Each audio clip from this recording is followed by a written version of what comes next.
So hello, viewers, and welcome to another episode of Business Spotlight. I'm very excited to sit down today with Deborah, who is the founder of BlissSpot. And so welcome to the show. Thank you, Stephen. It's absolutely delightful to be here. Great to have you. So tell us about your business. What does it do? Who are the customers, and why have you started it? Yeah, well, I guess I started BlissSpot probably before stress and overwhelm, the way that the world has evolved to date, was even a really big thing. Like, it was definitely an issue, but I think we've seen over the last 3 years that it's become, it's the world's leading cause of disability is stress, and stress flows onto all areas of your life, impacting your health, the way you relate to people, the way you are at work. So it's a really big global problem that BlissSpot's looking at trying to solve. But I actually started it because of my own passion of sharing information to help to make people's lives easier. I've had 2 businesses before, a design early stage tech business back in the 90s, and then I had a healthy fast food business in Sydney.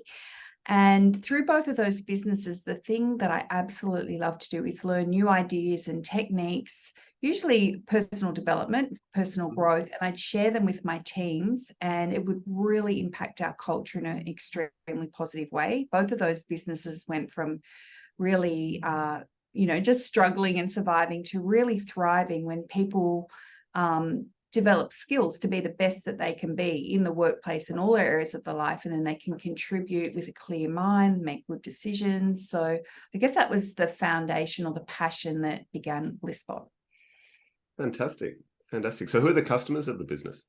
So we have found that we work really well with small to medium businesses. Probably around customers we have at the moment are around between say 50 employees, ranging up to 200 or so. So it's for businesses that have probably become a little bit better established, because well-being is a cost. And I think when businesses are first starting, I think it's very important for a founder to look after themselves and share what they can.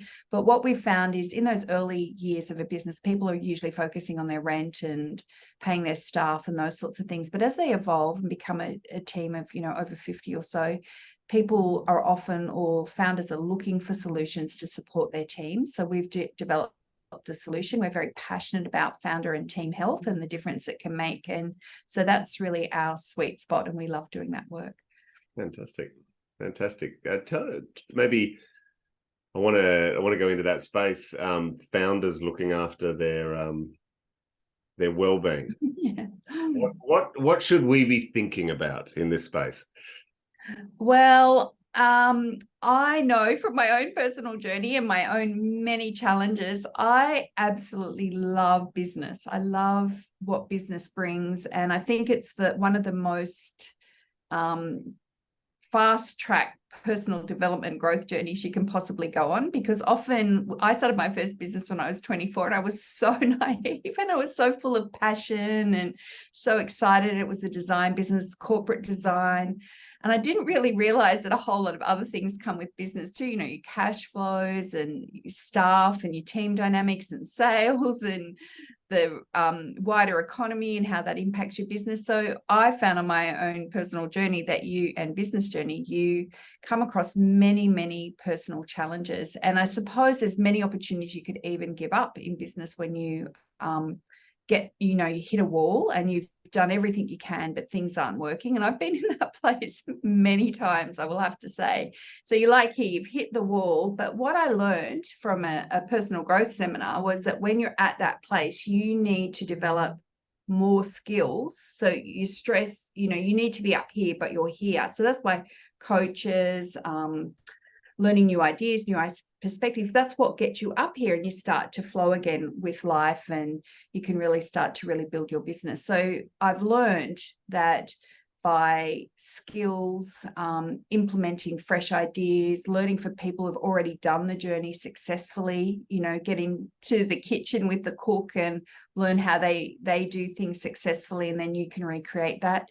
So I think for me, that's for a founder, it's really important to look after yourself because your energy impacts the whole business. Really, if you know, I remember in our design business, after I discovered a lot of these techniques and I implemented them in my business and we had quite a large team, people would walk into the office and go, wow, there's such a great energy around here. It's just buzzing and thriving. And that's because our energy was good. Like I was taking care of my energy, and then we had team meetings, all sorts of things that supported our staff before it was actually even popular and trendy, or actually seen as essential as it is these days. Thank goodness, with corporate culture, we've come a long way. But back in those days, we used to have weekly staff lunches, personal development. We'd bring in guest speakers. We'd have massages, awards, and also we just used to make the workplace really fun, but also be very focused on our business. We have professional development in relation to our business skills as well. So I think I've really learned firsthand how much that can make such a positive difference. But for a founder, even to this day, because I suppose as you grow in life, you just take on bigger and bigger challenges. And so it's not like the challenges have stopped for me or things have become easy. You know, I have many personal and also professional challenges, but I found that by developing a solid routine for myself, like my morning ritual is something that's non-negotiable for my day. And when I train people in this, I say, you know, develop a morning ritual that's right for you. Like my morning ritual mightn't suit you, but the essence of it, of doing something for your mind, such as I do meditation, then I do yoga. I'm making sure I'm doing 10,000 steps a day, so I keep my body really fit and healthy. I eat healthy food. I'm not an extremist. I like to have fun and that sort of thing too, have a few treats or, you know, a glass of wine here or there. But generally speaking, I look after myself so I can bring my best to the business. I think that's really important. And I know in a business how, particularly when you're trying to do new things or you've got a challenging time, it's so tempting just to work all the time, you know, because you want to get ahead or make a difference, get through that current challenge, but it really needs to be done in balance. And you can work in bursts to get the report done or the proposal done or whatever needs to be done, for sure, absolutely. But then it's a matter of, balancing it out with that self-care. And I think sleeping well is really important, having an evening routine. I practice gratitude. It's impossible to feel unhappy and grateful at the same time. So when I'm having really difficult times, I just train my mind, or I've trained my mind to focus on things that I'm grateful for, and that helps me to relax. And then I think of the solutions come up that I need to take me to the next level. Yeah, nice, very nice. What did you learn in your first two ventures that you made sure you put into this one? Yes. Yeah, it's funny because this business is so different, being a global tech business. We have, you know, people from all over. We have an offshore team, so it's quite a different business. And in those days, there wasn't such the whole startup and investing. It was a very different world. It was like you made the money and then grew, I guess, more organically. Whereas these days in startups, there's a lot of pressure to grow by getting into the markets first and scaling. So, but to answer your question, I think in my first business, I didn't know anything about personal development when I started. So that's something I've certainly brought into this business. Interesting.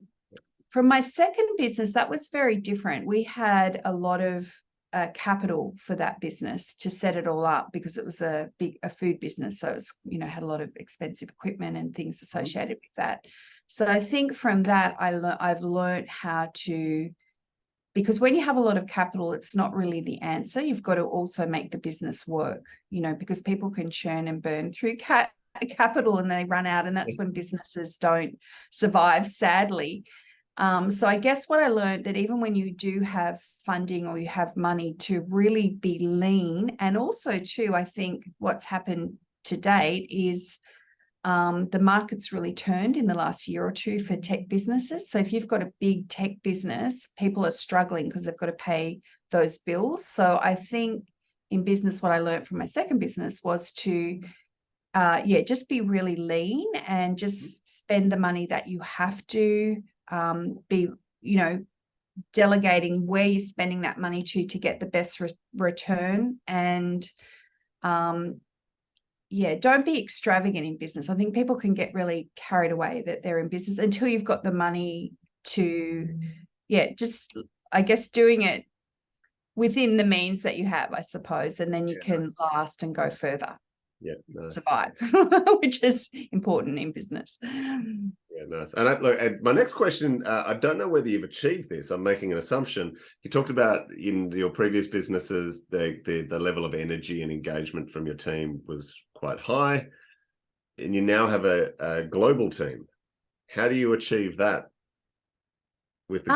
That's a really good question, because it's very different from meeting everybody in the office every day and, asking how you are, or saying, asking about their family or their dog, or, because you develop that personal relationship. And I find on Zoom, you tend to get on and it can be easy just to, you've got 15 minutes or 20 minutes for a meeting, talk about what you've got to do and get off.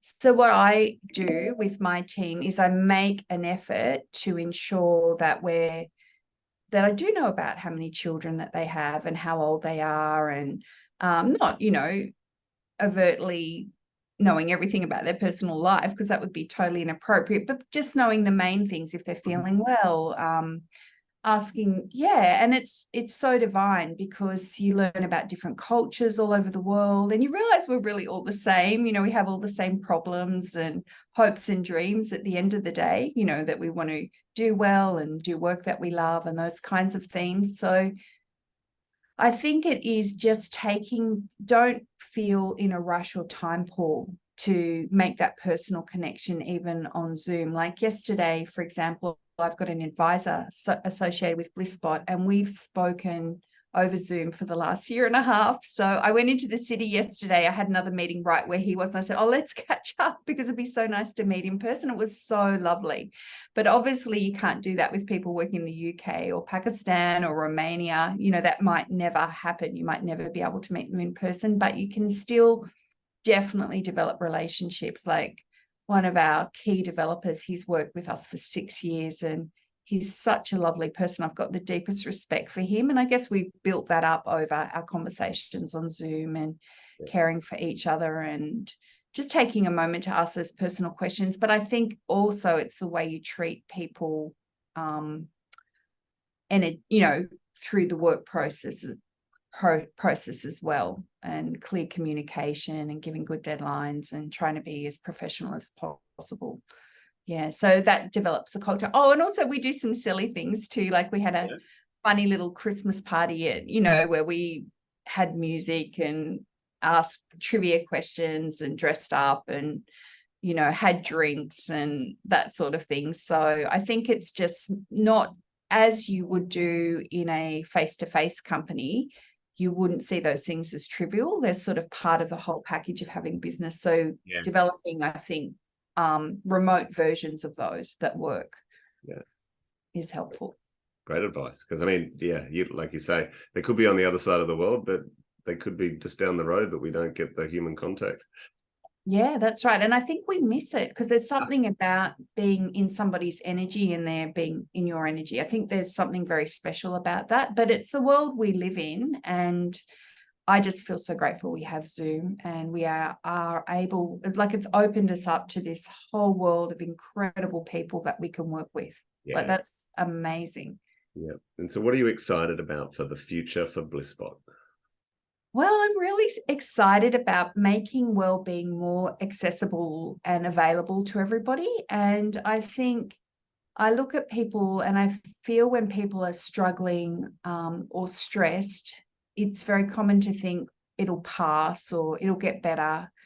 And sometimes people struggle for a long time, or if not a lifetime, struggling with anxiety or depression on and off, or just almost feeling they're not even entitled to a happy life. And I think that's really sad, because everybody's entitled to be happy and healthy. That's their true nature. That's how we are innately, and our body wants us to be that way. So it gives us signs and signals all the time to get us into that happy and healthy state. So I'm passionate about sharing the skills to help people to do that. And technology is the most incredible tool which allows us to get those skills out far and wide. And I'm backed by an incredible international community. It's not just my ideas. We've got experts, top people that are at the top of their field that educate on self-love or relationships, forgiveness. People often get really stuck on forgiveness and can really bring you down.